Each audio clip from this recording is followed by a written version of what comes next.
नींद खुलना बहुत जरूरी है। क्लास में भी नींद आ जाती है, लेकिन महाप्रसाद गोविंद बोलते ही नींद खुल जाती है। ये अनुभव तरीका है ना।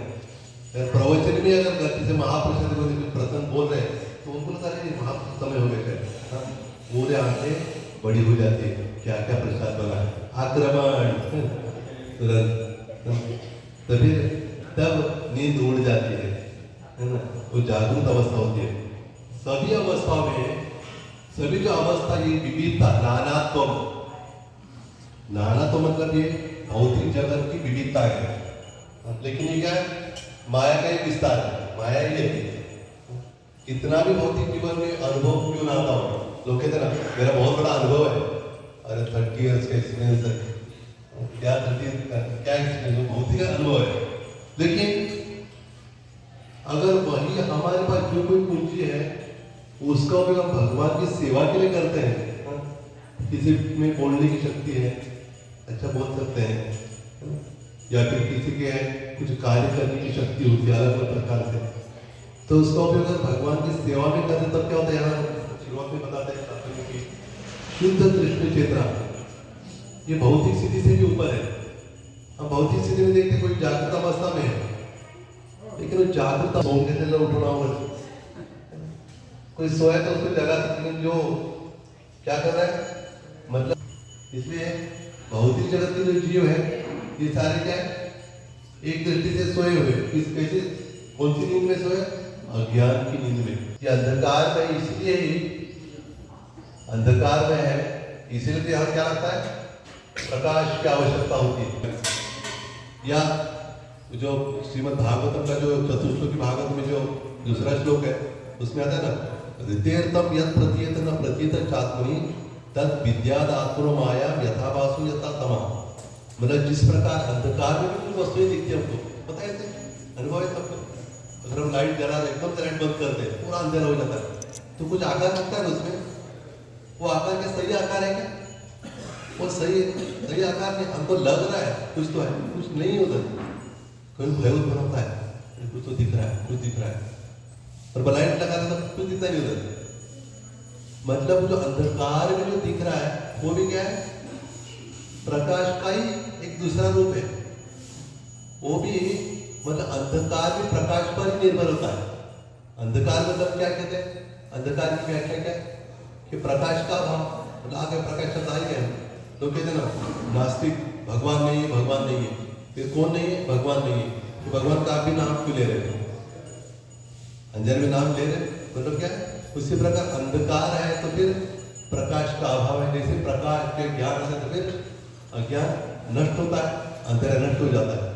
इसलिए भागवतम भी किस स्थिति में आया है, कृष्णे स्वधामोपगते धर्म ज्ञानादिभिः कलो नष्ट दृशामेशा पुराणार्गो धुनोदिता। जब भगवान अपने धाम जा रहे थे, स्वधाम, कृष्णे स्वधाम उपगते, क्या लिखे गए, धर्म ज्ञान आदि सब लेके गए साथ में। तो कलयुग के लोग थे, अंधेरा हो गया, अंधेरा छा गया, क्या दिखाई दे रहा है। उस समय क्या हो गया, पुराण अर्क अधुना उदिता, ये पुराण रूपी सूर्य अभी भी जिसका उदय हुआ है उसके द्वारा क्या हो गया, सबको दृष्टि प्राप्त हो गई, उनको पता है क्या करना है। ये तो अगर निद्रा ऐसी चीज है, निद्रा में हमको पता नहीं था हम कहाँ है, जैसे नींद खुलती तो देखते मैं कहाँ हूँ। अगर मान लीजिए कोई सो गया है, उसको उठा के दूसरे स्थान में रख देते और उठ जाता है, उल्टा देखते नहीं कहाँ पे पहुंच गए, निद्रा में तो नहीं आया, निद्रा में चल के तो नहीं आया, किसी ने उठा के रखा तो उसको पता नहीं मैं क्या निद्रा में कुछ समझ नहीं पाया। इस प्रकार ऑपरेशन होता है हमारे शरीर पर, पूरा क्या किया जाता है, भूल तज्ञ, ऐसे हिंदी में भूल नहीं बोल सकते, भूल का अलग है, हिंदी में उसको क्या किया जाता है, उसको थोड़ा समय के लिए बेहोश किया जाता है दवा लेकर।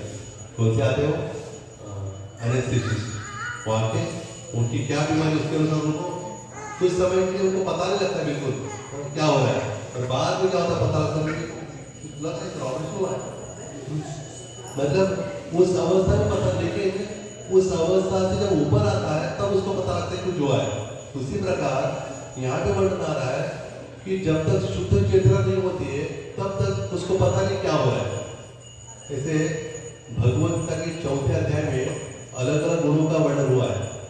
उसमें वर्णन आता है कि तमोगुणी व्यक्ति को वस्तु यथार्थ रूप में नहीं देख सकता है, रजोगुणी भी नहीं, केवल सत्वगुणी ज्ञान के प्रकाश के कारण क्या होता है, हर वस्तु को यथार्थ रूप में देख सकता है। तमोगुण में क्या होता है, ये मेरा है, ये परा है, सब ऐसे, ये मेरा रिश्तेदार है, वो ऐसा, ये पर ऐसी दृष्टि देखते हैं। लेकिन असली दृष्टि क्या है कि सब माया का विस्तार है, माया का खेल है। जैसे होता ना स्टेज का स्टेज पे कलाकार अपना रोल अदा करते रहते हैं, भूमिका, और भूमिका अदा करते हैं तो वास्तव में वो नहीं है। हो सकता है दोनों पति पत्नी की भूमिका निभा रहे हैं, या कोई बेटा और माँ है, फिर वो भी देखा होगा। एक माँ होती है, वो क्या होता है, उसको माँ का रोल मिलता है। कभी सिरों की माँ बन गई, उस सिरों की माँ बन गई, उससे कुछ फर्क नहीं पड़ता है। किसी कहते आप तो उस सिरों की माँ थी, अब इसी के माँ बन गई, ये तो रोल कर रहा है। वो रोल करने का कोई माँ और बेटे का कुछ रिलेशन नहीं हुआ। कभी ये भी हो जाता है, हुआ भी ऐसे है, पुराने लोगों को पता होगा कि माँ और बेटे का रोल किया है, और बाद में माँ मतलब ज्यादा बूढ़ी नहीं थी, लेकिन रोल करते हुए बूढ़ा रूप दिखाया गया उनको, और फिर जो बेटे का रोल किया था वही बाद में पति पत्नी बन गया असली से।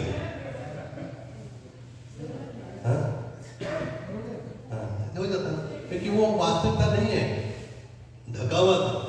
उस रोल के समय ऐसे जो बहुत एक्सपर्ट आर्टिस्ट होते हैं ना, वो ऐसा रोल करते मानो वही है वो, है ना। जिस पर भगवान जब कोई रोल करते हैं, कौन सा, पुत्र का रोल करते हैं, वो रोल नहीं होता उनका।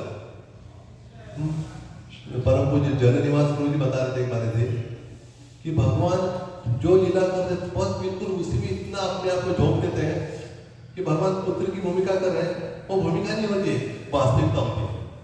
ये भगवान जो कुछ करते हैं उसमें कुछ मतलब अवास्तविकता कुछ नहीं होती, मिथ्या नहीं है, असत्य नहीं है उनमें कुछ भी। भगवान के मुख से जो आ रहा है वो भी सत्य है, भगवान से जो आ रहा है वो भी सत्य है। इसलिए जो माया बोलते हैं ना कि ब्रह्म सत्य जगत मिथ्या, और मिथ्या नहीं है। प्रभुपाद के लिए मिथ्या कैसे हो सकता है? भगवान अगर सत्य है, उनसे निकलने वाले भी सत्य है। ओम पूर्णमदा पूर्णमिदं पूर्णात् पूर्णमुदच्यते पूर्णस्य पूर्णमादाय पूर्णमेवावशिष्यते। अगर भगवान पूर्ण है तो उनसे निकलने वाला अपूर्ण कैसे हो सकता है, कैसे मिथ्या हो सकता है? अगर ये भौतिक जगत मिथ्या है, ऐसे किसी की धारणा है, इसका अर्थ क्या हो गया? भगवान भी आपको मिथ्या है, भगवान भी नहीं, वो कुछ भी नहीं, सब मिथ्या ही हो गए। इसी प्रकार अगर कोई वस्तु कोई पदार्थ हम खा रहे, हम कह रहे कि वो पदार्थ अच्छा नहीं है, तो हम समझ सकते कि कुछ कम ज्यादा हुआ, ये समझ सकते हैं। लेकिन पदार्थ मूल रूप में अगर गेहूं है, गेहूं अच्छा है, लेकिन चपाती अच्छी नहीं बनी है, क्या कारण हो सकता है? कौन से कारण हो सकते हैं? उसका आटा अच्छी तरह से नहीं किया है, या फिर उसको अच्छा फ्राई नहीं किया है, ज्यादा जल गया वो। उन्होंने गेहूं इतना अच्छा नहीं क्या हो गया? अरे गेहूं अच्छा होने से थोड़ी चलता है, तो चपाती बनाने का भी उसका भी ढंग होता है। उसी प्रकार किसी को भौतिक शरीर प्राप्त हुआ है, लेकिन भौतिक शरीर में वो क्या कर रहे हैं उसके ऊपर भी, और केवल नींद में है, जागृत अवस्था में कि स्वप्न अवस्था में, सुषुप्ति अवस्था में, तो वो किसी भी अवस्था में क्यों ना हो, लेकिन क्या वो सारी भौतिक अवस्था है। लेकिन वो भौतिक अवस्थाओं का उपयोग अगर वो भगवान के लिए करता है, वही शरीर है, स्थिति वही है, लेकिन केवल क्या स्थिति वही है, लेकिन परिस्थिति बदलती है। स्थिति, परिस्थिति और तब बनती है वस्तु स्थिति। तो वस्तु स्थिति अलग है और हम अपने आप को अलग समझते हैं। यह है माया का खेल, कुदरत का करिश्मा। कुदरत मतलब माया तो है, भौतिक प्रकृति है, सब बोलता है वही सब कुछ है, उनको पता नहीं कि उसके ऊपर भी कोई है। हम ये बात सब ये बात रहे, भगवान कहते सबसे पहले मैं था, मेरे पहले कोई नहीं था। लोग पूछते हैं अच्छा भगवान से पहले कौन थे? अरे भगवान से पहले को दिया अगर प्रश्न है आपका, वो प्रश्न ही गलत है, वो भगवान के लागू होता ही नहीं। क्योंकि भगवान किसी के अगर हम बोल सकते हैं आपके पहले कौन था? मेरे माता पिता थे, उनके पहले माता पिता।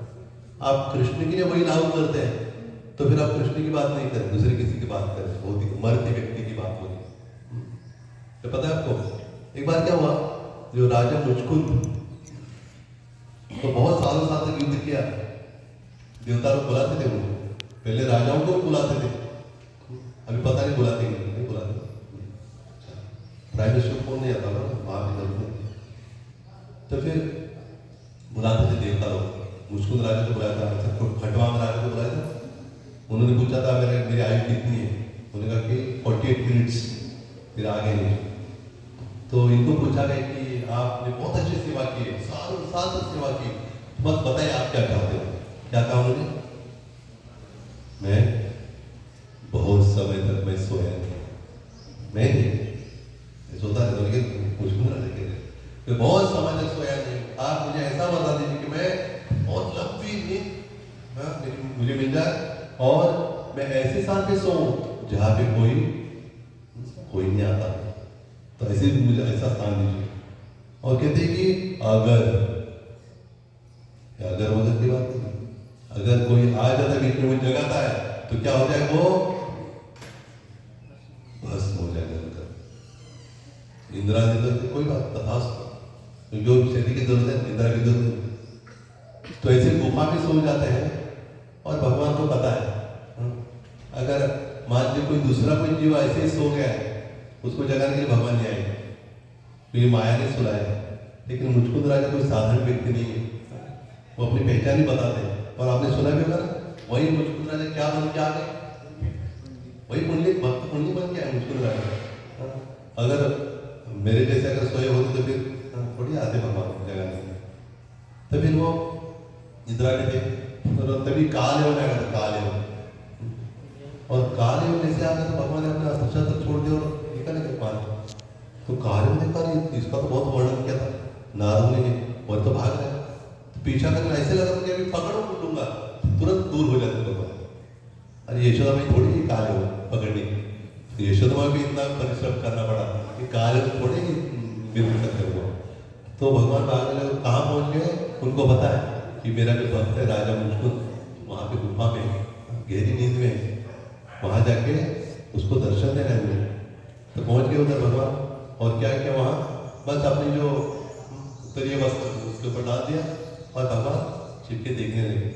और ये आ गया काल एवं, देखा कि क्या है, अरे इधर आके इतना मुझे भगाया, मुझे इतना पैर अभी दर्द हो रहा है, पता नहीं बहुत दर्द, ऐसे लिखा नहीं पैर दर्द हो, लेकिन बहुत परेशान हो गया था।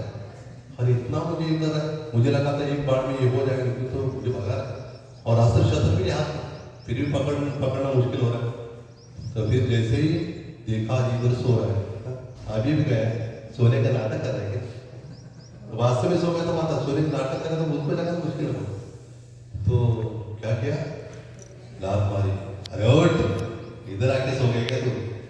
और वो मुचकुंद राजा जग गए, देखा नहीं क्या हो गया, और जैसे जगह आंखें खोली, आंखों से अंगार निकला उनकी आंखों से, और क्या हो गया, कालेवन क्या हो गया, काय झालं का, ये तुमचं नहीं, कालेवन क्या हो गया, जल के भस्म हो गया। खुशी की बात है, हरि बोल हरि बोल हरि बोल, तो जल उसके हरि बोलता हमारे हरि बोल, तो जल के भस्म हो गया, और तब भगवान आते वहां पर, एक दूसरे से पहचान। मुचकुंद राजा को देखिए, जब तक भगवान किसी को अंदर से प्रेरित नहीं करते, तब तक ये विशेष कृपा नहीं करते, तब तक कोई भी जीव भगवान को समझ नहीं पाता, आसान नहीं। आपको पता है जाम्बवान और किसके बीच युद्ध हो रहा, भगवान श्री कृष्ण के बीच में युद्ध हो रहा, 27 दिन लगा था, तब तक पता भी नहीं लगा जाम्बवान को। और भगवान जब संतुष्ट हो गए उस युद्ध से, तब अंदर से प्रेरित करे, वही श्री राम जो मैं राम बन के कभी है, वही मैं। तो फिर क्षमा पहले क्यों नहीं बताया, इसलिए बताता तो युद्ध थोड़ी करते मेरे साथ, मेरी इच्छा थी वीर रस का आस्वादन करने। तो इसी प्रकार मुचकुंद राजा के सामने भगवान खड़े हैं, और फिर मुचकुंद राजा भी बात कर रहे हैं, और कहा कि मुझे नींद का वरदान दिया, देखने में सो गया था। भगवान ये नहीं कहा क्या मुझे पता था तो गुफा में हो, ऐसे नहीं कहा, पता था ऐसी दर्द बताई थोड़ी जरूरत है। और मुचकुंद राजा कहते हैं कि भगवान से प्रार्थना करते हैं, स्तुति करते हुए कहते कि न कामय्यम तव पाद सेवना अकिंचन प्रार्थतमाध्वरं विभो आराध्य कस्त्वाम्यपवर्गदं हरे प्रणीत आर्यो परमात्म बंधनम। कहते कि न कामय्यम तव पाद सेवना, आपके चरण कमलों की सेवा के लिए मुझे और कोई काम नहीं है। मुझको लगा क्या ये बड़े राजा अभी निद्रा करते गए, लेकिन फिर भी क्या अंतर क्या है, भगवान के प्रति जो लगाव है, आसक्ति है, वो कम नहीं हुई है। न कामय्यम तव अकिंचन प्रार्थतमाध्वरं विभो, जो अकिंचन लोग हैं वो आपके हाथ में प्रार्थना करते हैं। क्या करते हैं? अपवर्गम, पवर्ग नहीं, आप अपवर्ग देने वाले हो। पवर्ग जो जिनमें पवर्ग पता है, परिश्रम और क्या क्या, परिश्रम है, फिर क्या है, फिर आता है परिश्रम करते करते, और फिर बंधन है, और फिर भय, और बाद में अंत में मृत्यु। इससे छुटकारा मिला। अब वर्ग से छूटना मतलब अपवर्ग, उसमें फंसना नहीं।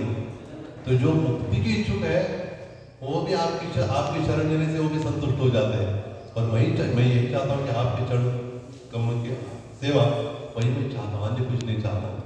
जैसे लक्ष्मण भी, लक्ष्मण का नाम ही लक्ष्मण इसलिए पड़ा क्योंकि उनके पास श्री राम भगवान के चरण कमलों की सेवा रूपी लक्ष्मी जिनके पास है वो लक्ष्मण कहलाते हैं, है ना। तो सबसे ज्यादा वो लक्ष्मी मतलब पैसा ही लक्ष्मी नहीं, लक्ष्मी मतलब भगवान के चरणों की सेवा। ये भी चरणों की सेवा करते कौन करते? लक्ष्मी करते हैं। तो चरणों की सेवा अगर कोई करता है तो लक्ष्मी उस पर पसंद नहीं होती, है। इसलिए हम भगवान की भक्ति करते तो लक्ष्मी आ ही जाती है। कोई नौकरी धंधा नहीं कर रहे फिर भी क्या हो रहा है, लक्ष्मी आ रही है। जो दिन रात मेहनत करते हैं वो इतना संतुष्ट नहीं, लेकिन भक्ति करते संतुष्ट है। राज में प्रसाद मिलता है, अलग अलग वैरायटी कमांडर साहब घेऊन येतात। तो आनंद है भक्ति में, लेकिन भक्ति नहीं करे तो फिर हम कितना भी बहुत कुछ है हमारे पास, फिर भी भक्ति के बिना सब व्यर्थ है। भक्ति में जैसे यहाँ पे बता रहे हैं कि हमारी चेतना जब कृष्ण चेतना हो जाती है तब वास्तव में हम पूर्णता को प्राप्त कर सकते हैं। मनुष्य जीवन की पूर्णता सफलता कब होती है? जब हम अपने आप में हमारी चेतना कृष्ण चेतना होती है। अगर कृष्ण चेतना का अभाव है तो फिर क्या है? जहाँ कृष्ण चेतना का अभाव है वहाँ माया का प्रभाव है, और माया का प्रभाव है तो फिर भक्ति नहीं कर सकते माया के प्रभाव में। लेकिन जब भक्तों का संग हमें प्राप्त होता है, नित्य सिद्ध कृष्ण प्रेम साधे तो गुण है, श्रवणादि शुद्ध चित्त करे उन्हें। प्रेम कहीं बाहर से लाने की जरूरत नहीं, थोड़ा प्रेम दे दो, वो बाहर से वो प्रेम नहीं मिलता, काम मिलता है बाहर से, है ना। यहाँ मिलता है भक्ति में, भक्ति के कारण प्रेम मिलता है, प्रेम कृष्ण प्रेम। तो प्रेम भी बहुत आसानी से नहीं देते भगवान, मुक्ति जल्दी नहीं देते भगवान, लेकिन प्रेम क्योंकि प्रेम क्यों जल्दी नहीं देते? क्योंकि प्रेम देने से क्या होता है, भगवान सेवक बन जाते हैं। भगवान निरंतर उस भक्त का चिंतन करते जो उनसे प्रेम करता है। मतलब आदान प्रदान है, एक तरफी नहीं होता, वन साइडेड है, दोनों तरफ से। भगवान जी उसे बहुत प्रेम करते, वो भी होड़ लगी रहते उनमें, कॉम्पिटिशन। ये भगवान से प्रेम करा वो भी करते हैं। जैसे जो दास सख्य वात्सल्य माधुर्य अलग अलग रस है भगवान के साथ, उन सभी रसों में यही होता है। इसलिए भगवान बहुत सोच में पड़ गए कि ये मेरे भक्त लोग हैं, इतना मुझसे प्रेम करते हैं, लेकिन उनके प्रेम को मैं कैसे नहीं समझता हूँ। मैं तो घोषित करता हूँ कि मैं क्या, मैं भूतकाल जानता हूँ, वर्तमान जानता हूँ, भविष्य जानता हूँ, और ये बात मैं जानता ही नहीं। मुझसे प्रेम करके क्या खुशी मिलती है, उस खुशी से तो मैं वंचित हूँ। तदा स्वाद्यमपि च, जो ब्रह्मचर्य में गाता अंतिम जो आता है, भजे श्वेत दीपम तमहम यम गोलोक विद्यम विदंत से तंता क्षितिविरचारा कतिपय। मतलब वहाँ पे तदा स्वाद्यमपि च मतलब क्या है, उसके लिए श्रील भक्ति सिद्धांत शर्मा उसके तात्पर्य बताते हैं कि जो स्वाद है भक्ति का स्वाद, वो चखने के लिए भगवान भी इच्छा करते हैं, भगवान भी चाहते हैं। जब मार्कंडेय मुनि का प्रसंग पता है ना, कर दो परम श्री कृष्ण चैतन्य महाराज, उसमें आता है ना वर्णन, मार्कंडेय मुनि तो माया के फटकारे से इधर उधर, बस प्रलय जल में इधर उधर, बस यहाँ जाते यहाँ झुके जा रहे थे उन प्रवाह के कारण। और क्या हुआ फिर, एक वटवृक्ष था, एक पन्ने पर छोटा शिशु लेटा हुआ था। तो पता है क्या कर रहा था, अपने बाएं पैर का अंगूठा चूस रहा था। उसका भी वर्णन आता है, करारविंदेन पदारविंदम मुखारविंदे विनिवेशयन्तम वटस्य पत्रस्य पुटे शयानम बालमुकुंदम मनसा स्मरामि। मतलब क्या हो रहा है वहां, करारविंदे मुखारविंद, अपना हाथ पैरों पर आप स्वयं ये कर रहे, चूस रहे, मतलब वो देख रहे कि कितने सारे लोग मेरे चरण कमलों का आश्रय लेते हैं, न काम है न तौबा, आपके चरण कमल कोई दूसरा चारा नहीं। और ये क्या ऐसे जादू है मेरे चरण कमलों में, वो क्या जादू है, तो मैं भी थोड़ा चखना चाहता हूँ जादू क्या है। भगवान सोचते रहे तो बहुत अच्छा लगा। उसी प्रकार राधा ने जब प्रेम करती है उनसे, कृष्ण सोचते मैं इतना सुंदर हूँ, लेकिन मेरे सुंदरता का आस्वादन तो मैं नहीं कर पा रहा, दूसरे कोई कर रहा है, राधा नहीं कर रहे। तो वो क्या स्वाद है, वो क्या प्रेम है, वो क्या सुंदरता है मेरी, इसको चखने के लिए मैं आऊंगा। मैं नहीं, तो भगवान कहते मैं आऊंगा, आ भी गए। चैतन्य महाप्रभु में आकर क्या कहता, अपने ही भक्ति का, अपने ही प्रेम का आस्वादन भगवान करते स्वयं। एक तो दो तरीके से करते, एक तो क्या करते हैं हरे कृष्ण महामंत्र का कीर्तन और प्रचार करते हुए क्या करते हैं, प्रचार भी कर रहे हैं हिंदू धर्म का, साथ साथ आस्वादन दोनों करें एक स्थान। आस्वादन लोलुपस्य, इसलिए गुरुजन क्या करते फिर ऐसे राधा कृष्ण की लीलाओं का आस्वादन करते हैं, उसको सुनकर। और हम भी गुरु के चरणों का अनुसरण करें तो हम भी क्या करेंगे, हम भी आस्वादन करेंगे। इस भौतिक स्थिति में हम क्या करें, भौतिक रस का आस्वादन करें सभी, पूजा लाभ प्रतिष्ठा मान, इसमें हम अटके हुए। लेकिन भक्ति का रस मिलेगा तो फिर वो तुच्छ लगेगा। त्यक्त्वा पूर्णम शेष मंडलपति श्रेणी सदा तुच्छवत। कल गुरुवार जब पढ़ा होता है रघुनाथ दास स्वामी, तो उनके तो इतने सोने के मोहरे इतने सारे थे, भर भर के थे, गिनना भी मुश्किल हो रहा था, तुरंत छोटे हो। और क्या करने लगे, जगन्नाथ जी को जो आदित्य और हाथ जो सड़ा हुआ है उसको धोके उसको खा रहे रघुनाथ दास, और वहां को छीन के खा रहे उससे। फिर अरे इतना अच्छा स्वाद है, वो क्या रघुनाथ, नहीं आप मत खाइए, आप के लिए। फिर क्या कर रहे हैं, हम मेरे लिए नहीं कहते, ये तो जगन्नाथ जी का प्रसाद है, तुम अकेले के लिए इसका आस्वादन कर रहे हो। मतलब भगवान भी उसमें आस्वादन करते हैं अपनी भक्ति का। तो हमें चाहिए कि हमें जो यहाँ पे वर्णन हो रहा है कि ये गुणों का या माया का प्रभाव है, ये तभी समाप्त हो सकता है कब माया बेताब तरते थे, मामेव ये प्रपद्यते माया बेताब तरते थे। जो भगवान के आश्रय में रहता है निरंतर, वही माया के चंगों से छूट सकता है। इसलिए जो साधना भक्ति में दी गई, इसका उद्देश्य क्या है, साधना के द्वारा साध्य प्राप्त होता है। साध्य क्या, प्रेम। जहाँ प्रेम है वहाँ क्या नहीं है, काम नहीं। इसलिए हम प्रेम प्राप्त करना है तो फिर हमें ये साधना भक्ति के द्वारा भाव भक्ति और फिर प्रेम भक्ति तक पहुंचना है। हरि कृष्ण। कुछ प्रश्न है, कुछ